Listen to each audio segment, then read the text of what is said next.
Hello, greetings. Welcome to our series of weekly devotionals. Today we are wrapping up our look at Psalm 31, offering some thoughts for reflection about some of these verses in this psalm that goes along with the passion story of Jesus. Speaking of stories, one of my kids last week was watching the original Shrek movie, certainly one of my favorites, and again, I hope I'm not giving away any secrets. This movie's been out for about 20-some years, so hopefully you've seen it by now. But it has a very sort of unexpected, unlikely ending. Shrek, you may remember, is sort of an ugly ogre, and against all odds, he sort of falls in love with the beautiful Princess Fiona, and hopes to magically be transformed into a prince.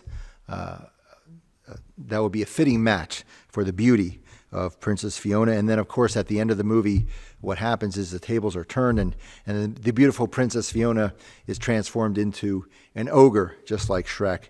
And, of course, they fall in love and live happily ever after.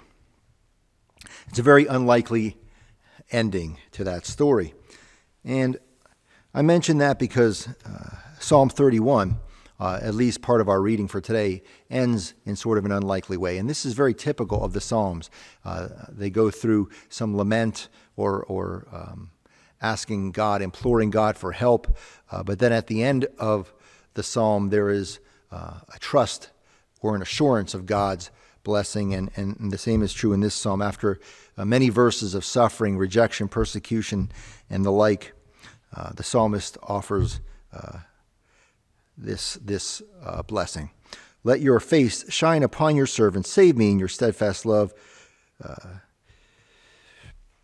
Again, imploring God to save the psalmist, but expressing assurance that God's love is steadfast. The Hebrew word for that is hesed, steadfast love, covenant love, that no matter what goes on, God indeed will bless God's people. And I think this is a very sort of appropriate thing to think about as we sort of end the Passion story. Because, of course, we know that at the end of that journey to the cross lies the most unlikely and most unexpected of endings. Resurrection.